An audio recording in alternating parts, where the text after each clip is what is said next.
Okay, so we are at starting time, and I am so excited. My name is Dr. Tisha Shipley, and I'm a professor on the early childhood team here at UAGC. I am also the host for this session, STEAM from the Start, proposing a conceptual framework for the development and implementation of a STEAM training intervention for early childhood educators. So, just a reminder, by joining us today, you acknowledge that this session is being recorded and will be shared with TLC-related materials. Microphones will be muted for this presentation, but we encourage you to post questions and comments in the chat. Also, we have enabled live transcriptions. If you would like to use that feature, click on the Show Captions button at the bottom of your Zoom window. Now, I am so pleased to introduce to you Paula Walshe. Paula is a published author, assistant lecturer in early childhood education at Southeast Technological University in Carlow, Ireland, and a PhD candidate at Dundalk Institute of Technology. Her PhD research focuses on STEAM, science, technology, engineering, the arts, and maths in early childhood education and care. Paula's most recent book, which I have right here, is entitled Full Steam Ahead. It's a practical guide to implementing STEAM in the early years. I've actually read this book. She sent it to me so I could give a review, and it is fantastic. The pictures are awesome. She really sets up a really great guide for teachers, administrators, anyone who is wanting to implement STEAM into their classroom. So Paula, thank you so much for being with us today, and the floor is yours. Thank you so much, Tisha. So, hello everybody. My name is Paula Walshe, as Tisha said there. So, the title of my presentation is STEAM from the Start, proposing a conceptual framework for the development and implementation of a STEAM training intervention for early childhood educators. So I'm presenting my PhD research to you today, and I'm just in the last couple of months of writing up my research. So I'm just almost, fingers crossed, finished my PhD. So just to give you, I know Tisha already introduced me, but just to give you a little bit of an introduction myself. So I am a lecturer in early childhood education at Southeast Technological University in County Carlow in Ireland. And I'm doing my PhD through a different institution called Dundalk Institute of Technology. So for those of you who may not be familiar with Ireland, this is Ireland, and the little red section is Carlow, where I both live and where the university that I work at is located. Around here is Dublin, you may be familiar, which is the capital of Ireland, but I'm here in County Carlow. So let's start. So just to give you a bit of an abstract, a bit of an introduction to what my research is about. So STEAM is science, technology, engineering, the arts, and maths. And it is gaining global recognition in education across the board, primary, secondary, and also in early years.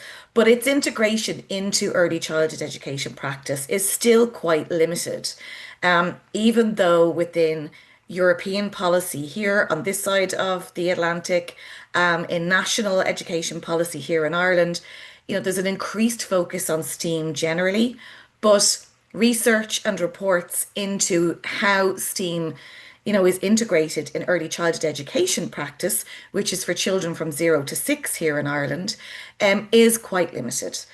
So my study is proposing a new STEAM from the Start framework to empower educators with the skills, confidence, and motivation to embed STEAM meaningfully in their early childhood education, pedagogical practice, and classroom. So, the aim of my research, as I said, is to reconceptualize the integration of STEAM concepts in early childhood education in Ireland through the development, implementation, and evaluation of a STEAM training intervention for early childhood educators. So when I started my research, I didn't know that I was going to come up with a conceptual framework. I just knew that I was aiming towards, developing some kind of training intervention on STEAM for early childhood educators, and that I wanted to both implement it and then evaluate it for its impact on early childhood practice. As you'll see when I go through the presentation, it was only at a later date when I started to consider my methodology, and that it came to be that I was going to develop a conceptual framework. Okay. So the objectives then within this study, in order to meet the overall aim of the research, there were three main objectives. The first one was to establish the factors which facilitate and impede the integration of STEAM in early childhood education. So, the research, the literature is showing that STEAM was becoming much more relevant, but it was also saying how there were issues in terms of integrating it into early childhood practice specifically. So, I wanted to look at what's facilitating educators and what's standing in their way. Also, objective two was to undertake an exploration of educators' pre-existing knowledge and beliefs regarding the definition and importance of STEAM. So, what did they understand STEAM to be? What was their existing knowledge or training, if any? And did they actually buy into it? Did they believe it was important or not? And then the third objective was to develop and implement some kind of STEAM intervention, which I didn't know what it was going to be yet, for early childhood educators, and then implement that and then evaluate the impact of it on pedagogical practice. So just to give you a little flavour of some of the other literature and research in this particular area that I covered in my literature review. And this is not exhaustive, but it's just to give you a sense of some of the important points within the existing body of literature. So there was a study by Jamil et al. In 2017, and they actually delivered a STEAM training intervention, a CPD intervention for early childhood educators. But they also speak about and highlight the importance of STEAM interventions in early childhood in order for children to develop the important 21st century skills that they need in order to be active citizens in 21st century life. The European Commission in 2025, they updated their list of basic skills that that everybody needs to actively participate in life. So previously, the list of basic fundamental skills that we all need, according to the EU Commission, was numeracy and literacy based, but they have updated that to include digital competence and active citizenship. So STEAM is very relevant to that too. So that sort of further gave a rationale for this research. Hashi 2020 tells us how STEAM is actually bound to children's self-identity because STEAM concepts are so embedded in their life and embedded in 21st century culture, obviously to which they are born into. And Hashi 2020 and Marsh et al. 2017 discussed how a sense of children's identity relevant to or relative to STEAM actually begins in early childhood. Then I mentioned Jamil et al.'s study, and there was also DeJarnett 2019. And both of their studies, they actually developed and delivered a STEAM training intervention, a CPD intervention for early childhood educators. But their findings reported, although there was an increase in educators' STEAM knowledge and confidence, and the educators reported how they really enjoyed the training, but when they went back post the training and they went back to the educators, they reported a lack of implementation of what they had learned during those STEAM training interventions in their pedagogical practice. So these two prominent studies specifically, related to STEAM training interventions for educators that were reporting, yes, their interventions were successful in that they were interesting and increased knowledge, but they weren't reaching the classroom. They weren't impacting pedagogical practice.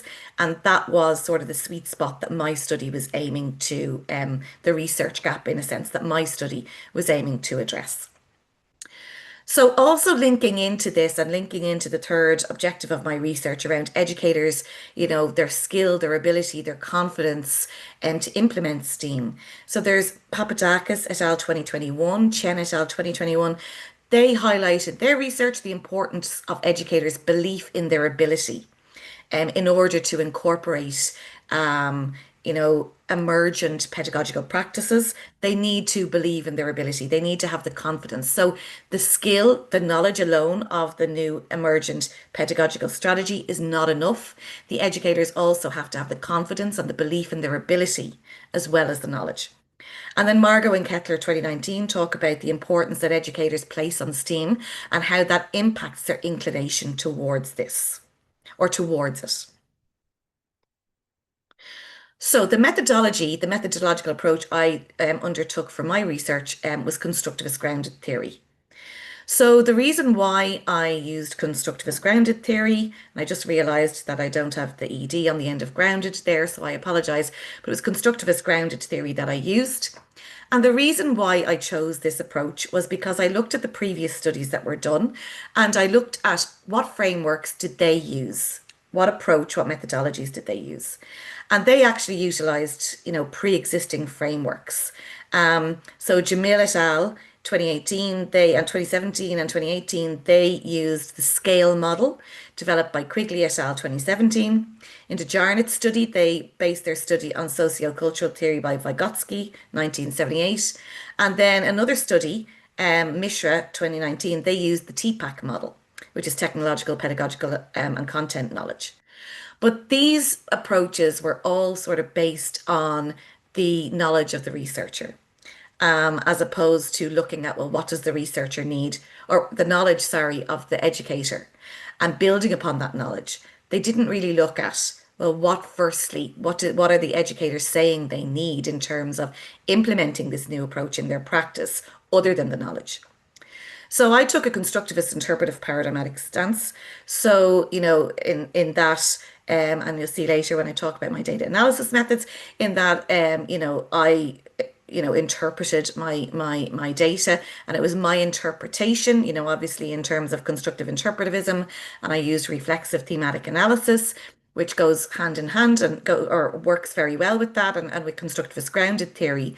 But also, there is an acknowledgement that another researcher may not necessarily come up with the same results as me. It's to do it's my interpretation of the data. So I chose constructivist grounded theory because in order to try and develop a new approach, which was grounded in participants who were early childhood educators, grounded in their realities of um, factors which both it would impede and facilitate their ability and confidence to incorporate STEAM in their pedagogical practice. So I had deemed that the frameworks that were used for the other studies just weren't suitable because, there were obviously still gaps there in terms of post-training implementation, and that was what I was trying to address. So in terms of my participant cohort, my sampling was purposive and convenience sampling. So I had two data collection phases. The first was phase one. My participants were qualified early childhood educators here in Ireland. And firstly, I used a mixed method approach. So firstly, I sent out a survey which had a mixture of both open and closed questions. And the number of responses received in that survey was 245. And they were all qualified early childhood educators. So the surveys gave me an indication, it was all around, asking educators about their experience, their knowledge, their qualification level had when they did their university degree or their initial teacher education. Was STEAM incorporated? Did they think they incorporated STEAM in their practice? What did they think the barriers were? And did they think it was beneficial for children and so forth? How confident do they feel about it? And from that survey, then I engaged convenience sampling and I asked, participants if they would like to be participants in focus groups that they could, self-nominate. So I had two focus groups and a total of 6 educators within those focus groups to try and get, deeper, qualitative, richer data to supplement the survey. So based on that phase one, so that was really addressing, the first objectives of the research. And based on my findings and my interpretation of the findings through reflexive thematic analysis, this is where the constructivist grounded theory came in, that I used the information, I used the findings from the data in phase one, what the participants were telling me about their phenomenological experiences in relation to STEAM and practice. I used that to develop my training, my intervention, my STEAM intervention, which I developed, and it turned out to be in the form of a 1 day, it was like a 5 hour STEAM training workshop for early childhood educators. So I developed that specifically in response to the data from phase one. I developed that, and then as I moved into phase two, the data collection, I went around the country here in Ireland and I delivered 13 STEAM workshops to early childhood educators. There was a total of 153 educators who attended the workshops. But in terms of evaluating the impact of those workshops and the training, so I asked educators on the day of the training to complete a pre-training survey and a post-training survey, and the number of valid responses was 142. And then from that cohort, seven of those engaged in focus groups with me 3 months post the training to try and establish sort of the medium term impact of the training on practice. And then those same seven focus group participants responded to a survey 9 months post the training, again to try and establish the long-term impact on practice. So the surveys on the day gave an indication of the sort of immediate short term, 3 month focus groups, medium term, and a survey 9 months for an indication of long-term impact of the training on pedagogical practice. So what I was trying to establish was, did the educators who attended this training intervention, which was developed in response to the phase one data, did it actually have an impact on their pedagogical practice? Did they go back to their early childhood settings and implement any of the strategies or incorporate the knowledge that they had gained at the workshop within their practice? So again, harping back to that research gap that I identified within the other studies of the lack of post-training implementation. So in terms of data analysis, there was a mixture. So it was mainly reflexive thematic analysis, but I did use in phase one, in the first data collection phase, some SPSS for some statistical analysis of quantitative data. But most of my data was qualitative data. And due to the interpretivism, I engaged reflexive thematic analysis, which allowed for a deeper exploration of the latent meaning contained within the data. So as opposed to what did the data say, I was trying to understand in my interpretation, what were the participants? What did they mean?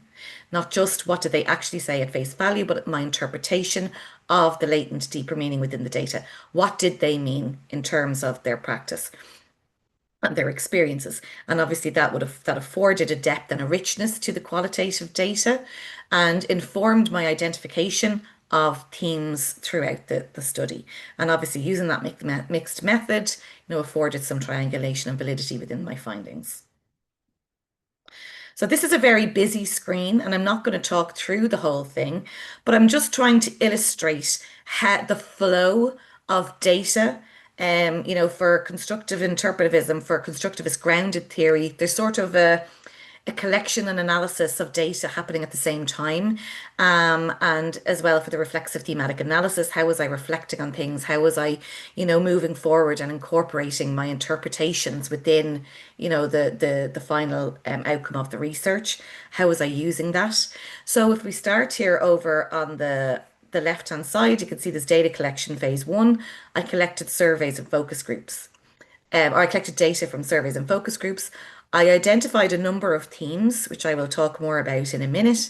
And based on those themes, I developed the STEAM from the start conceptual framework, and I incorporated principles of UDL as well within the development of the STEAM training intervention. So I developed the proposed conceptual framework, considered UDL, and then developed lesson plans and for the STEAM training workshop. And each learning outcome within the lesson plans was directly linked to a point in the conceptual framework, which was directly linked back to the identified themes, which was directly linked back to the surveys and focus groups and the experiences of the educators. So that thread of where the data was fed throughout the process is just sort of highlighted within this slide, how it's grounded within the experiences of the educators from phase one. Okay, so I'm just going to take a quick sip of water. So in terms of my data collection and findings in the first data collection phase, so to explore participants' experiences and beliefs or experiences of barriers and facilitating factors regarding their incorporation of STEAM or not in early childhood practice, and also to explore educators' beliefs in the value and importance of STEAM in early childhood. So the questions around the surveys and focus groups really were aimed at meeting those first two objectives. And through reflexive thematic analysis and my interpretation using that approach, I identified six main themes related to these objectives. So, six main themes relative to their barriers and facilitating factors and their beliefs and value in relation to the importance of STEAM. So, theme one was the importance of STEAM. How important did they deem STEAM to be? Theme two was defining STEAM. How did they define STEAM? Could they define STEAM? Were their definitions of STEAM different? Theme three was around misperceptions of technology in relation to that the technology domain of STEAM came through very strongly in terms of impacting educators' beliefs and barriers. Theme four was around training and CPD experiences relative to STEAM. Theme five was around the intrinsic value of the arts, because if we're not talking about the arts, then we're not talking about STEAM, we're talking about STEM. And then theme six was around other barriers that they experienced relative to the incorporation of STEAM in their practice. So these six themes were identified in phase one. But when I looked deeper and using reflexive thematic analysis and really thinking about it and trying to sort of hone in on my interpretation of the data relative to those themes, it was my interpretation that there were not only were there the six themes, but they actually were indicating that there were two main driving factors that impacted their incorporation of STEAM in their pedagogical practice. And you can see here, there are some of the six themes are there. There's two of them are quite, definitively sit within the willingness factor. Two of them sit within the ability factor. And then there were two of them that sort of crossed both of them. So, it was my interpretation that their ability to define STEAM was linked to their ability and their knowledge, but also linked to how willing they were to engage with STEAM. And then their misperceptions of technology also fell with across and straddled both of those factors. The importance of STEAM, how important they thought it to be, and the intrinsic value of the arts, and if they understood the intrinsic value of the arts within the STEAM approach, was impacting their willingness to engage with STEAM. And then their experiences or lack thereof of training and CPD on STEAM and other barriers which might impact them was also, linked to what I identified as being their ability. So the idea being that if I was to develop a training intervention that only looked at developing their knowledge and their skill and their ability, but it didn't also, bolster their willingness and instill in them an importance that STEAM was important, that they could define it appropriately, that they understood and that their misperceptions around technology was addressed, and that they appreciated the intrinsic role of the arts within STEAM, then their willingness to incorporate STEAM was going to be impacted. So that was the main sort of underpinning of the conceptual framework, that it would address both their willingness and ability factors, and as a result, the six themes would be addressed as well. So, leading into phase two, so I proposed the conceptual framework. So each point on this 6-point conceptual framework is linked directly back to a theme from phase one. So it links back to that and then feeds forward into a learning outcome of the STEAM training workshop that I delivered in phase two. And also just to highlight that the UDL approach was also embedded.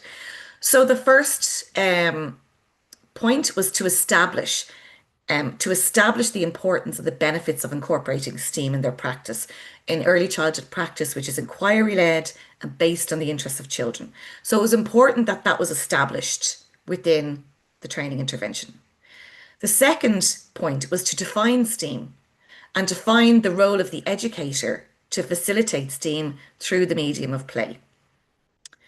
The third point was to delineate restricted perceptions and misperceptions of technology and active versus passive use of appropriate technology, both unplugged and digital. So addressing those misperceptions of technology. The fourth point was to build on educators' pre-existing knowledge and training, while also acknowledging different levels of interest, different previous levels of qualification and experience. The fifth point was to situate STEAM, situate both STEAM in the early childhood curriculum framework or approach that these educators were engaging in their practice. Because if I don't situate it within what they're doing and within the curriculum approach that they undertake or that they are bound to, then it's not going to be relevant to their practice. And also to situate that reciprocal role of the arts within STEAM. Because if we don't situate the arts within STEAM, then it's STEM. And then the sixth point was access. To support access to STEAM by identifying and addressing barriers within the training that were affecting the incorporation of STEAM within their early childhood practice. So these 6 points were considered in my development of the learning outcomes and the lesson plans that I would use on the day in the STEAM training workshops. So in terms of developing and delivering the STEAM training, I developed a two-part workshop. As I said, it was 5 hours long. There was 153 participants, 142 valid surveys came out of that on the day.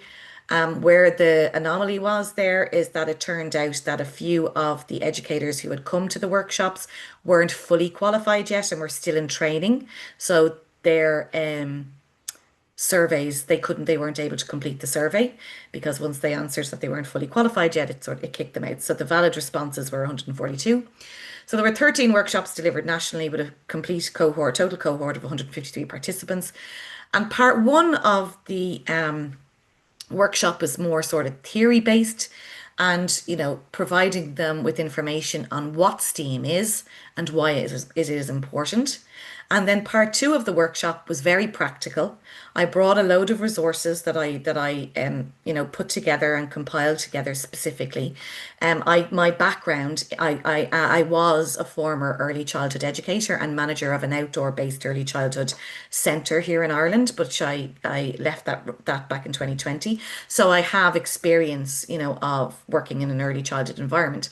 So to address those barriers, in terms of the barriers were identified, including cost, and access to STEAM materials.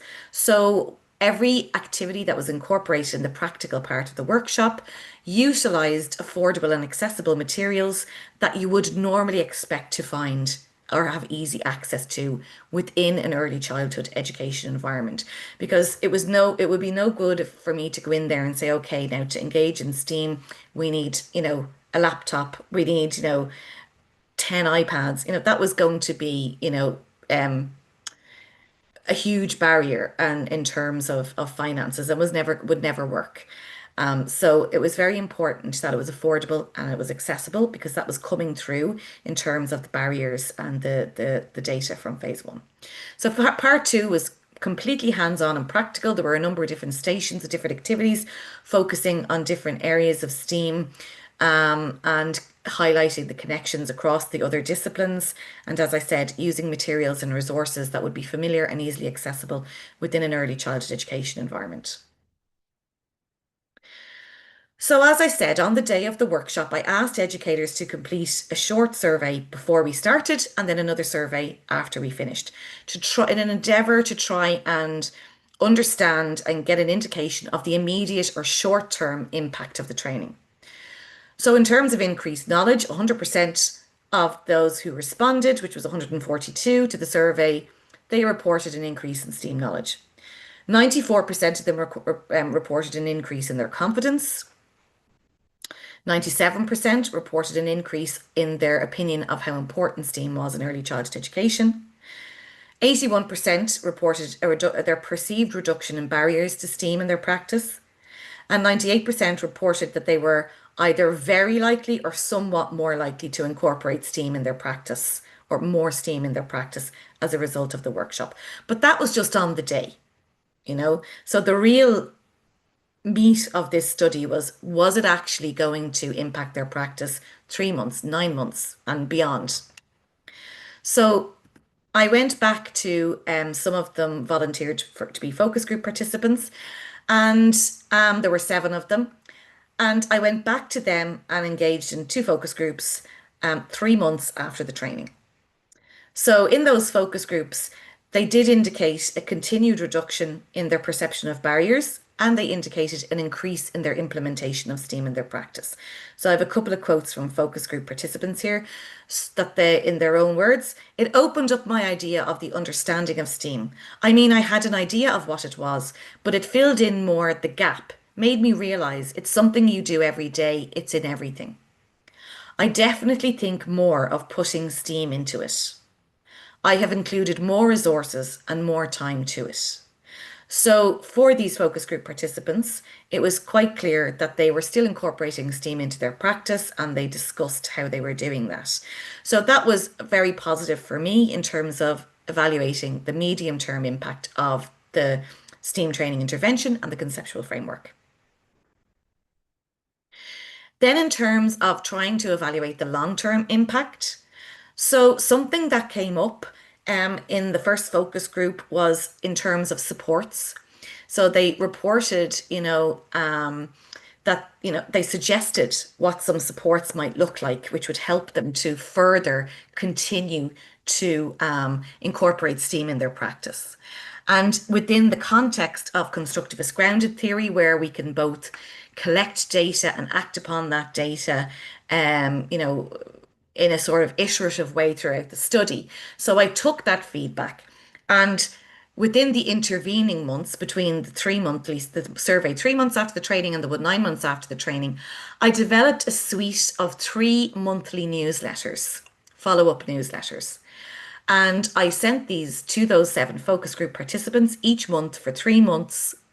And it included various, ideas and strategies and where they could go for further information. And, I made it relevant and appropriate to maybe the time of the year, if it was around Christmas time and so forth. So in terms of this follow-up and the impact of the follow-up and of the workshop on their long-term incorporation of STEAM in practice. So they responded, I have some of their voice here too. So yes, having the ideas gave me confidence to implement. So they were responding around the confidence and the extra ideas that the monthly newsletters gave them. They said they were very helpful and it was useful, and we have used some of the ideas in our service. So that was their response in terms of the monthly newsletters, but also 100% of those 7 focus group participants also reported that at this stage, 9 months post training, they did say that they were still incorporating STEAM, which they felt was as a result of the workshop and their engagement in the workshop 9 months previous. So that was very positive in terms of, the research gap that I was aiming to address. So in summary, the short-term impact, they reported increased confidence, a clearer understanding of STEAM, an increased belief in the importance of STEAM in early childhood education, and a reduction in their perceived barriers. In terms of the medium-term impact, 2 months post-training, sorry, that's wrong, it was 3 months post-training, they demonstrated intentional incorporation of STEAM, and they reported being more confident to incorporate STEAM in their practice. And then the long-term impact, 9 months post-training, they still reported sustained engagement in STEAM in their early childhood practice. And they reported that the STEAM training booklet, they also, on the day of the training, they were given a booklet that I developed as well. I forgot to mention that. So they reported that the STEAM training booklet they got on the day of the workshop and the 3 follow-up newsletters reinforced their learning and even prompted their engagement in some self-directed CPD on STEAM themselves. So they were very positive findings in terms of the impact. So in conclusion, the development and delivery of effective STEAM interventions must address both the willingness and ability factors.